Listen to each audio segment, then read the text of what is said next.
In recent days, a familiar and persistent wave of pervasive speculation has once again swept across various media platforms, permeating headlines, fueling animated discussions on talk shows, and dominating social media timelines. All of this intense scrutiny and commentary invariably centers upon Meghan Markle and what a significant number of experienced commentators are now labeling as her latest, highly calculated strategic move. For some observers, this development is being unequivocally framed as a notably bold and assertive step towards achieving greater personal independence and a profound reinvention of her public persona. Conversely, for others, it is quietly but demonstrably raising a series of serious and deeply felt concerns within esteemed royal circles, which are already noticeably wary and somewhat beleaguered by a landscape of ongoing and unresolved tensions. This unfolding narrative, it must be understood, transcends the scope of merely a singular action, a solitary statement, or an isolated project. Instead, it is fundamentally about the broader and discernible pattern that it unmistakably appears to reinforce and solidify. This is a pattern that discerning palace insiders, diligent royal watchers, and the broader global public have been engaged in robust and often passionate debate about ever since Meghan and Prince Harry made the momentous decision to step back from their official and demanding royal roles, a decision that continues to reverberate through the institution. This most recent and unfolding development has, predictably,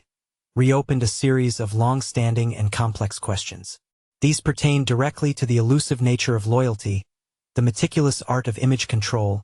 and the inherently fragile relationship that exists between the Sussexes and the venerable institution they consciously chose to leave behind. At the very heart of this extensive and often nuanced discussion lies the fundamental idea that Meghan's personal brand continues its distinct evolution, charting a course in a direction that feels increasingly separate from, and indeed,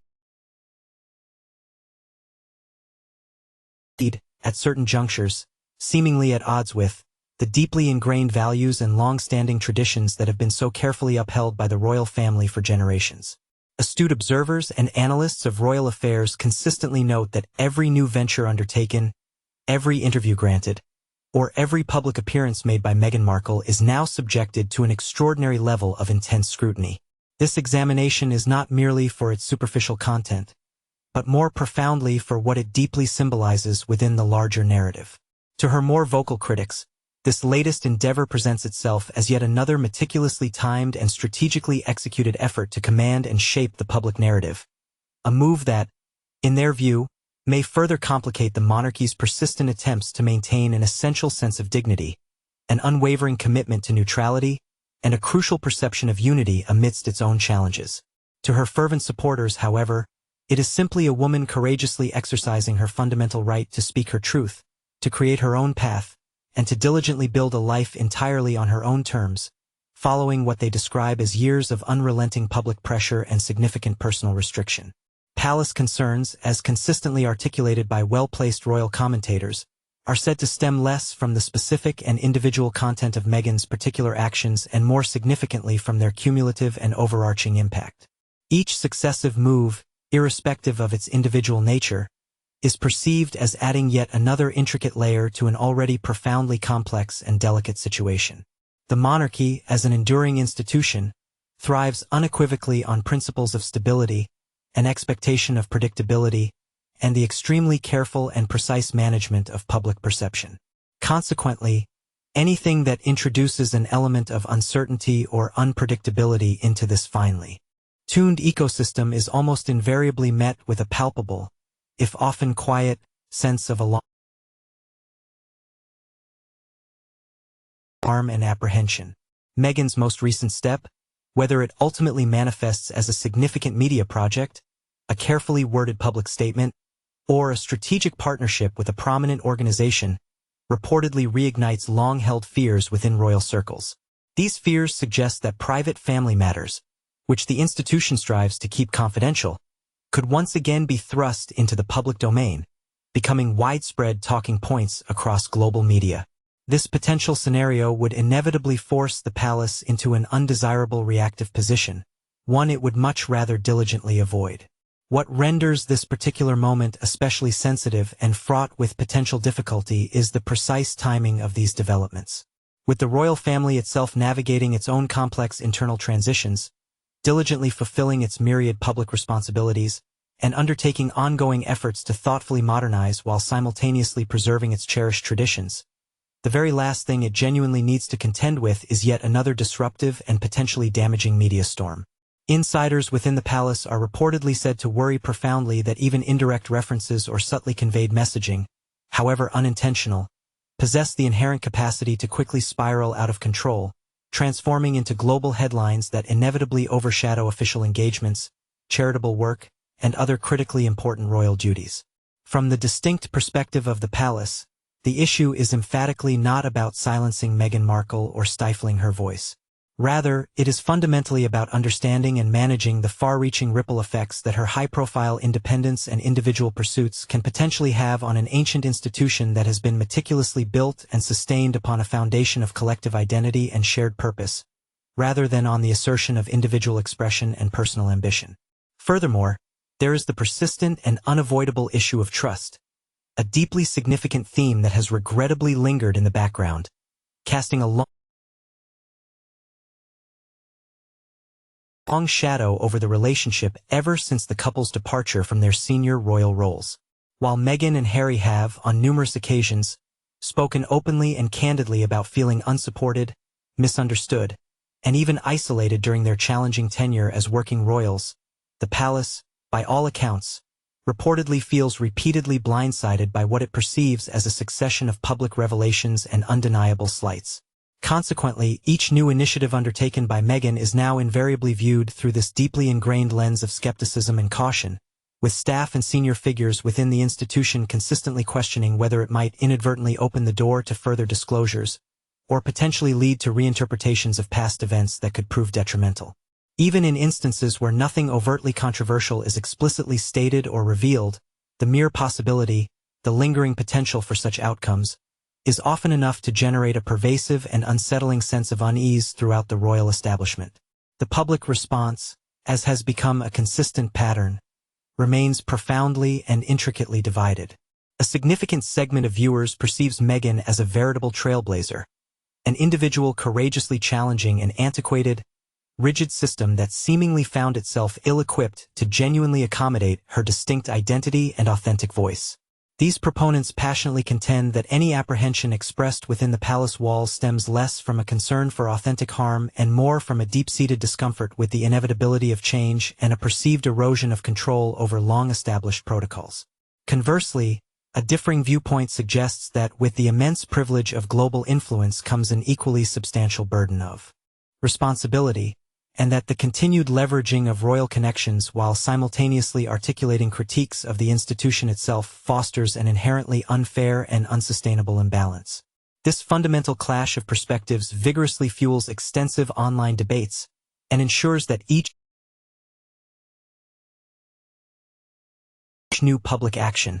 however minor, becomes dramatically magnified far beyond its original intent or genuine scope. Media analysts frequently highlight that Meghan's extensive professional background in the realm of entertainment bestows upon her a truly unique and potent advantage in skillfully navigating the often treacherous waters of public attention. Her innate understanding of compelling storytelling, sophisticated brand development, and nuanced audience engagement is a mastery possessed by remarkably few, if any, members of the royal family throughout history. From a meticulously strategic standpoint, her actions frequently convey an impression of being remarkably deliberate and impeccably timed, a characteristic that only intensifies the pervasive perception within the venerable palace walls that absolutely nothing she undertakes is merely accidental. This observation does not necessarily imply any malicious intent on her part, but it unequivocally signifies that the monarchy, an institution historically renowned for its measured pace and often glacial speed in adapting to modernity, finds itself perpetually playing a challenging game of catch-up within an relentlessly fast-moving and unforgiving contemporary media environment. An additional, deeply significant layer to the burgeoning concern revolves around the potential, far-reaching impact on future interpersonal relationships within the royal family. Many seasoned royal observers sincerely believe that each successive high-profile public move serves to further complicate the prospects of genuine reconciliation, thereby hardening entrenched positions on both sides of the evolving narrative. While there are intermittent whispers of behind-the-scenes communication,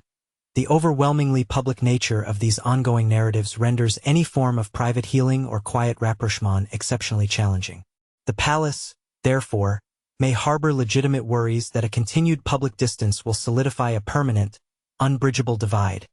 an outcome that could adversely affect not only its current, prominent members but also significantly tarnish the long-term, carefully cultivated image of the monarchy as a cohesive and unified family unit. Yet, it is of paramount importance to acknowledge that a substantial portion of what is routinely labeled as palace concern is invariably filtered through the opaque lens of unnamed sources and the interpretive commentary of various experts, rather than emanating from any official, verifiable statements. The royal family is famously and consistently tight-lipped, exhibiting a distinct preference for strategic silence over any form of proactive clarification or engagement. This inherent vacuum of official information allows rampant speculation to flourish unchecked, with every action and utterance interpreted in a multitude of often conflicting and wildly divergent ways. Meghan's public life, by its very nature, exists predominantly within this expansive and often disorienting space of profound ambiguity, a realm where perception can, and often does, wield just as much, if not more, influence than objective reality itself. As this intricate and compelling story continues its unfolding trajectory, one fundamental truth remains unequivocally clear. Meghan Markle continues to hold a position as an undeniably powerful and influential figure within the global conversation, possessing an extraordinary capability to shift widespread attention and ignite strong, passionate reactions with even the smallest discernible change in her direction or public posture. Whether this latest decisive step truly poses a genuinely serious and existential challenge to the established order of the palace, or simply serves to highlight an ongoing, deeply ingrained discomfort with a more modern, fiercely independent, and self-determining royal narrative, depends almost entirely on one's individual perspective and interpretive framework. What absolutely cannot be denied, however, is that the perennial tension between the yearning for personal freedom and the unwavering demands of institutional tradition is once again unequivocally on full display, meticulously setting the stage for even further intensified discussion, robust debate, and an inevitable, relentless wave of media scrutiny. As the overarching conversation deepens in its complexity and nuance, attention quite naturally shifts to how this most recent development seamlessly fits into the broader, intricate pattern of events that have steadily unfolded since Meghan and Harry's momentous departure from their formal royal lives. For a great many observers, this latest occurrence feels considerably less like an isolated, singular decision and far more akin to merely another compelling chapter in a long-running, multi-volume narrative concerning control, personal autonomy, and the enduring struggle between ancient institutions and evolving modern identities. Within the exclusive and often insular palace circles, this cumulative and progressive effect is reportedly what triggers the most profound and pervasive anxiety. It is not solely about what is transpiring in the present moment, but rather what it powerfully suggests could potentially happen next, and the increasingly daunting difficulty it has become to accurately predict or effectively manage the cascading and unpredictable consequences. Among the persistent and frequently voiced apprehensions whispered within the esteemed circles of royal commentators resides the intricate question of precedent. The venerable institution of the monarchy operates upon a bedrock of time-honored traditions, meticulously preserved not merely for their historical value, but precisely because they are the very threads that weave a continuous tapestry across successive generations, ensuring stability and a clear line of succession and duty. Consequently, when an individual who once occupied a significantly prominent position within that carefully structured system endeavors to continue capitalizing upon their former royal affiliation and the inherent prestige it confers, particularly while simultaneously constructing an entirely independent public platform, it inevitably challenges deeply entrenched assumptions regarding the expected conduct of former members of the royal family. The actions attributed to Meghan, whether her intentions are conscious or not, are consequently perceived by some as fundamentally reconfiguring the understanding of what it signifies to step back from official duties without entirely vanishing from the public eye. This inherent and persistent ambiguity deeply unsettles an institution whose very foundation is constructed upon clearly delineated roles, responsibilities, and boundaries. Moreover, there exists a profound international dimension that must be carefully considered. Meghan and Harry have long transcended their initial roles as mere reminders of internal family tensions. They have evolved into globally recognized figures whose influence and reach extend far beyond the geographical confines of the United Kingdom. Any significant move they undertake, any public statement they issue, or any new venture they embark upon, possesses the demonstrable capacity to resonate powerfully across continents, thereby influencing widespread public opinion concerning the monarchy itself. It is widely understood that palace aides harbor considerable worry that repeated cycles of controversy, even those that appear subtle or indirect, possess the potential to gradually erode the meticulously cultivated image of unwavering stability and dedicated service upon which the royal family's enduring legitimacy and popularity profoundly depend. This concern is particularly acute in numerous Commonwealth nations, where perceptions of the crown and its relevance are already undergoing significant and ongoing evolution. From Meghan's own perspective, however, her steadfast supporters passionately contend that these concerns are largely misplaced, perhaps even fundamentally unfair, and certainly not reflective of her true objectives. They assiduously point out that she has consistently articulated a clear and unwavering desire to focus her energies on advocating for meaningful causes, fostering creative endeavors, and engaging in genuinely impactful work, rather than becoming entangled in the perpetual drama often associated with royal life. In this particular viewpoint, the palpable anxiety emanating from the palace is interpreted as merely reflecting an underlying unwillingness, or perhaps an inability, to fully accept that an individual can indeed depart from the formal institutional structure and still achieve considerable success and thrive independently on their own merits. The undeniable fact that Meghan continues to command significant public attention and interest, her advocates argue, speaks compellingly to her inherent influence and continued relevance in the global sphere, rather than to any deliberate or conscious attempt on her part to undermine the foundations of the monarchy. Still, a cohort of critics offers a compelling counter-argument, asserting that the intended goal and the actual impact of actions are not always congruent. Even if Meghan's ultimate objective is genuinely rooted in personal fulfillment or the pursuit of advocacy for worthy causes, the undeniable reality remains that her public actions are invariably interpreted through an inescapable royal lens. Consequently, every interview she grants, every announcement she makes, or every public appearance she undertakes inevitably becomes an integral component of a much larger, ongoing conversation about what went awry within the royal family and who, if anyone, bears responsibility. This persistent and often intense association, inextricably linked to her former royal status, regrettably serves to keep old wounds perpetually open and significantly complicates the palace's earnest efforts to move forward quietly and without undue public scrutiny. A further layer of intricate tension lies deeply embedded within the internal dynamics of the royal household itself. Staff members, trusted advisors, and senior royals alike are perpetually tasked with the unenviable responsibility of constantly assessing precisely how to respond, or indeed, whether to respond at all, to the ongoing narratives and burgeoning storylines involving the Sussexes. Silence, often the preferred strategic choice, has frequently been employed, yet silence can, paradoxically, sometimes be interpreted by the public or the media as a sign of weakness, or even tacit admission of guilt.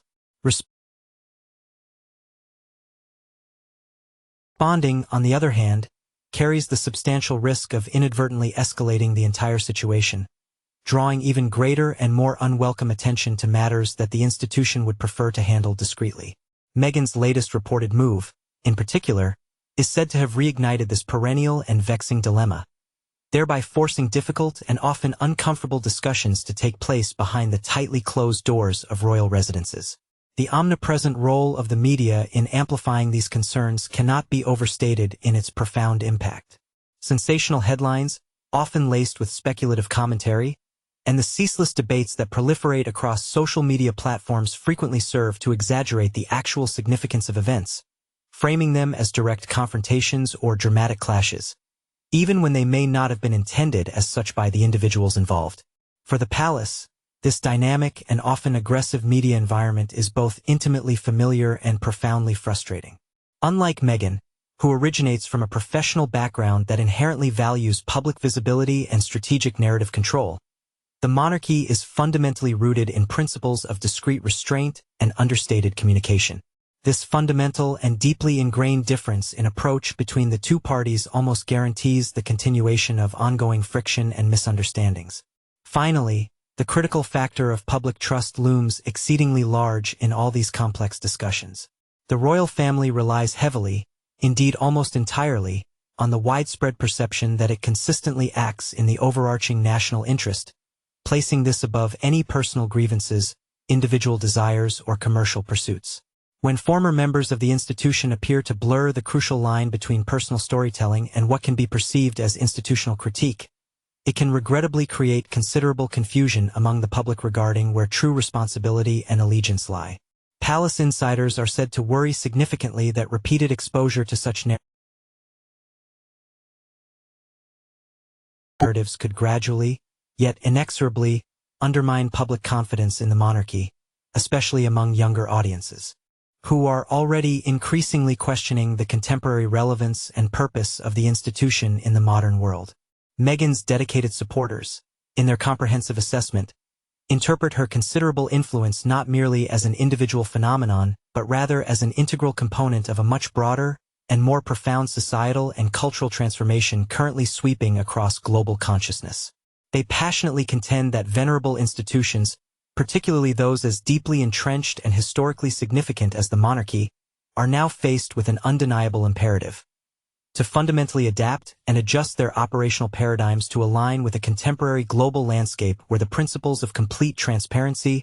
unequivocal accountability, and robust individual expression are not just appreciated, but are increasingly held as paramount and indispensable virtues. Viewed from this particular analytical perspective, any perceived disquiet or overt discomfort emanating from the palace is thus not to be construed as an indication of any inherent misstep or impropriety on Meghan's behalf. Instead, it serves as compelling empirical evidence that the very institution itself is encountering significant internal challenges and demonstrating a palpable struggle in its earnest attempts to genuinely evolve and remain pertinent in a rapidly changing world. Consequently, her most recent public action or strategic maneuver transcends the realm of simple personal defiance or an isolated act of provocation. It ascends to the status of a powerful emblem, representing a far more extensive and crucial societal reckoning that is unfolding before our very eyes. Furthermore, an undeniably significant personal dimension permeates this intricate narrative, a facet that simply cannot, under any circumstances, be overlooked or downplayed. Stripping away the elaborate formalities of inherited titles and the rigid adherence to long-standing royal protocols, what truly emerges at the heart of this unfolding saga is a deeply human account of familial relationships grappling with and enduring an almost unimaginable degree of extraordinary and sustained pressure. Every single public development, regardless of its apparent magnitude, is intricately layered with a complex tapestry of deeply unspoken emotions,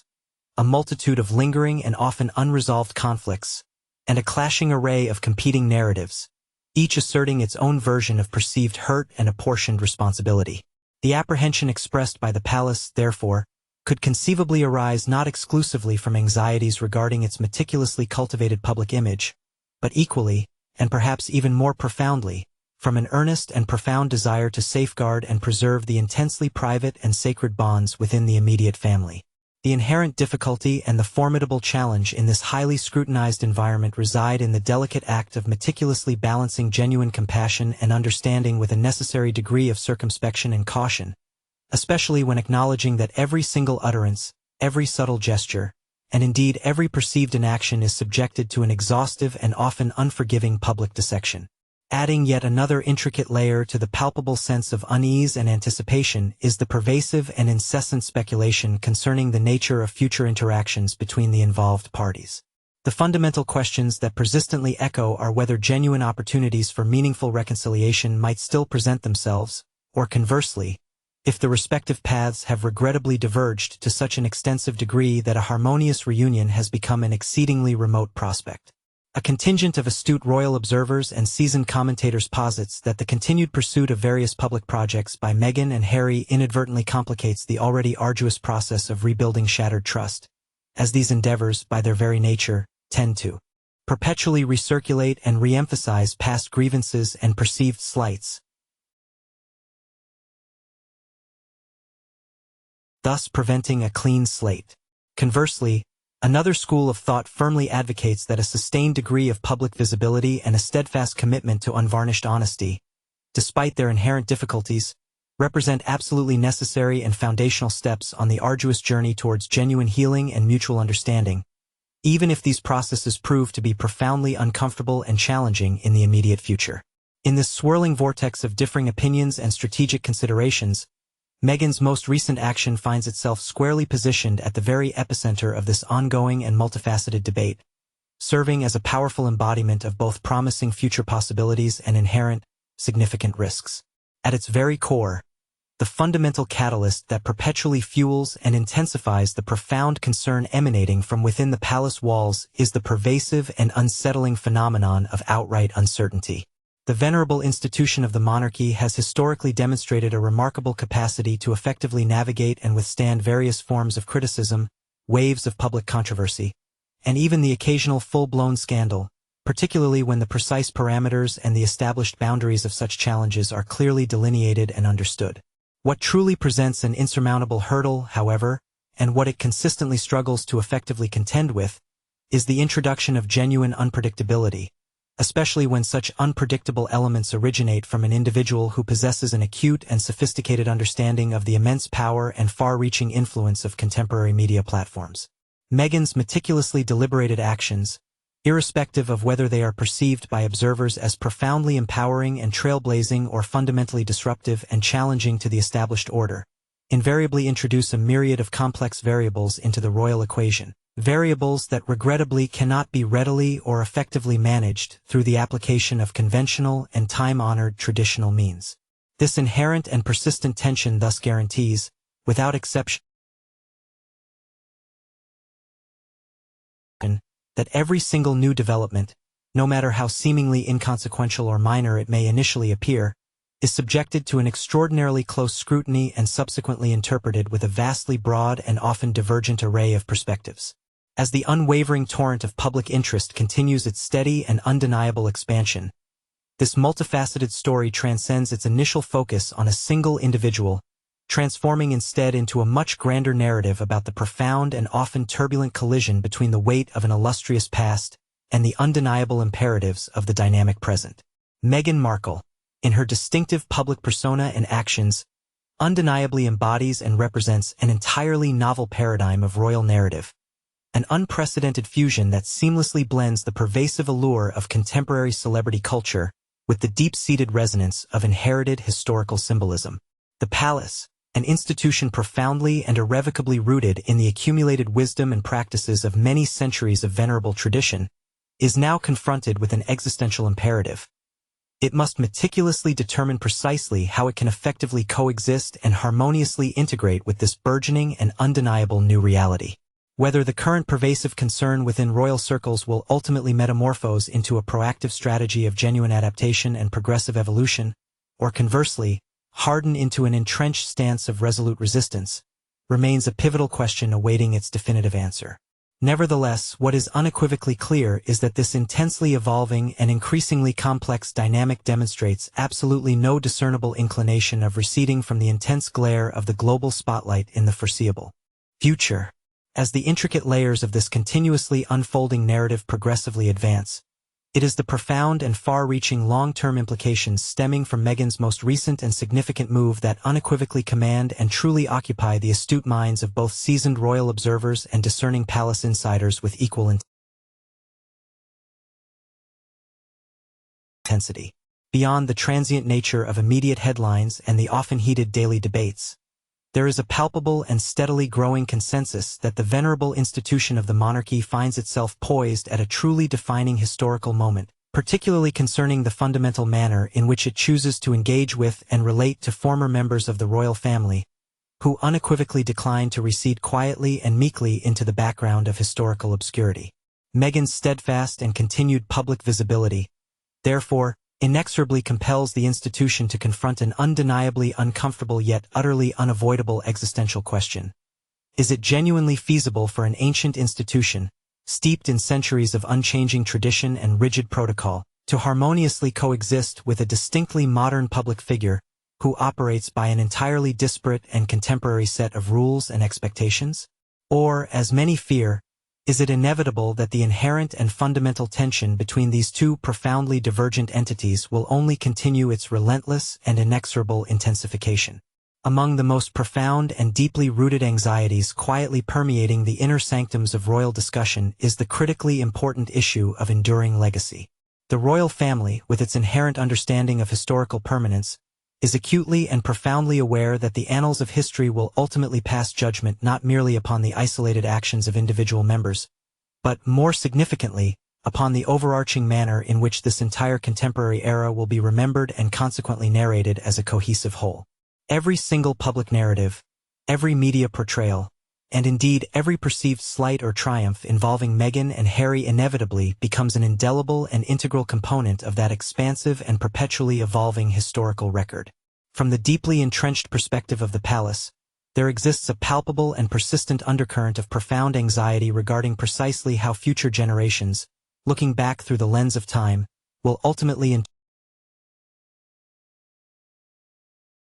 interpret and categorize these tumultuous years. Will they perceive an institution valiantly struggling with considerable effort to protect its age-old traditions and fundamental integrity? Or will they instead witness one that tragically failed to genuinely listen, empathetically understand, and proactively adapt to the inexorable currents of change? Meghan's unwavering and ongoing assertion of her independence and her distinct public identity effectively ensures that this particular chapter in the royal narrative remains resolutely open, thereby actively preventing it from being neatly concluded, definitively closed, or conveniently reframed to suit a preferred historical interpretation. A profound and increasingly widespread realization is taking root. The time-honored, traditional methods employed for crisis management, once considered robust and dependable, may no longer possess the requisite efficacy in the contemporary landscape. For a period extending over many decades, the venerable institution of the monarchy had consistently placed its reliance upon a carefully managed system of restricted access to information, a strategic and selective application of silence, and a remarkably slow, often painstakingly deliberate approach to its public communications. However, in the current epoch, characterized by the immediacy of instant reactions and the omnipresence of global digital platforms, such a measured approach frequently appears not merely insufficient, but fundamentally outdated. The evident comfort and remarkable adeptness displayed by Meghan in her utilization of digital media for personal storytelling, coupled with her preference for direct, unmediated engagement with the public, serves to illuminate this significant and widening disparity with an even greater and more pronounced starkness. Consequently, the concerns emanating from the palace extend far beyond mere apprehension about her individual actions. They delve deeper, reflecting profound anxieties about what these very actions reveal regarding the institution's inherent vulnerability within a world that is undergoing ceaseless and rapid transformation. Conversely, those who actively support Meghan put forth a compelling argument, asserting that this very discomfort, this palpable unease within the traditional structures, is precisely the reason why her continued presence holds such profound significance. They steadfastly believe that her actions and her unique position serve as a powerful catalyst, effectively exposing long-standing flaws and systemic imperfections that have, for an extended duration, remained cleverly concealed behind an intricate veil of rigid protocol and elaborate ceremony. From this particular viewpoint, the apprehension expressed by the palace is perceived to be less about the potential for any genuine or intrinsic harm, and considerably more about the perceived erosion and eventual loss of its once unchecked and absolute authority over the public narrative. Meghan's remarkable ability to exist and operate effectively outside the established confines of the institutional system, while simultaneously retaining a considerable capacity to influence and shape the ongoing public conversations surrounding it, fundamentally challenges the deeply entrenched notion that the monarchy alone possesses the exclusive right and singular prerogative to define its own public image and articulate its core values. On the other hand, a distinct group of critics voices a significant and growing concern regarding the potential for widespread public fatigue to invariably set in. They contend that the ceaseless and relentless cycles of speculation, immediate reaction, and subsequent counterreaction, which have become a hallmark of this ongoing narrative, possess the inherent capacity to gradually but inexorably erode the reservoir of public sympathy, affecting all parties involved. A tangible risk emerges that audiences, subjected to this relentless stream of information and drama, might become increasingly desensitized, ultimately perceiving the entire complex situation not as a meaningful and substantive discussion about essential institutional reform, evolving identities or fundamental principles of fairness, but rather as an unending and tiresome personal feud. Within the hallowed halls of the palace, insiders may harbor deep-seated fears that this persistent and omnipresent drama serves as an unwelcome distraction, diverting crucial attention and resources away from the significant charitable missions and vital public service initiatives that form the bedrock of the institution's purpose, thereby regrettably reducing both complex institutions and distinguished individuals to mere simplistic tabloid caricatures. Adding further considerable weight and complexity to the array of palace concerns is the increasingly pronounced generational divide that has become evident. Younger audiences, often immersed in a culture that champions individual agency and authenticity, frequently interpret Meghan's actions and public statements through a specific lens of personal empowerment and assertive self-expression. In stark contrast, older generations, typically those who hold deeply cherished values of tradition, duty, and hierarchical order, are more inclined to perceive these same actions as regrettable breaches of established decorum or even as profound transgressions of expected loyalty. This discernible split in perception is not merely confined to royal matters. It profoundly reflects broader, more fundamental societal changes and evolving cultural norms. However, it unequivocally places the monarchy in an exceptionally difficult and precarious position.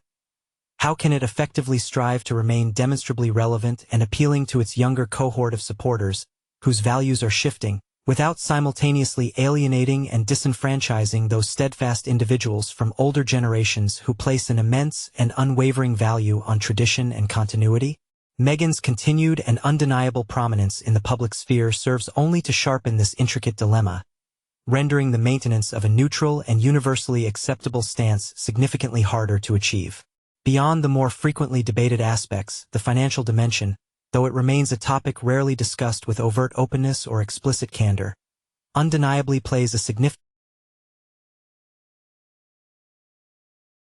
and often underlying role in the pervading sense of unease. The intricate and increasingly common blending of royal association, however indirect, with various commercial ventures gives rise to a multitude of complex ethical questions that the palace, with its historical emphasis on avoiding controversy,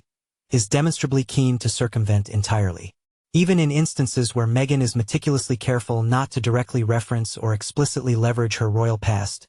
the inherent and persistent connection remains virtually unavoidable in the realm of public perception. This intricate situation creates a highly ambiguous and morally nebulous gray area, a territory that the monarchy has, for an extensive period, assiduously attempted to steer clear of. With the announcement or initiation of each new project, there is a subsequent and renewed surge of intense scrutiny directed towards precisely where these crucial ethical lines are being drawn, and perhaps more importantly, who ultimately possesses the authority and the power to draw them. On a profoundly emotional level, the cumulative toll exacted by this prolonged and unremitting tension simply cannot be underestimated or dismissed lightly. Behind the meticulously crafted formal statements and the strategically deployed silences that often characterize public interactions, there exist real individuals grappling with palpable disappointment, simmering frustration, and the corrosive weight of unresolved conflict. Therefore, the concerns emanating from the palace are far from being purely strategic calculations.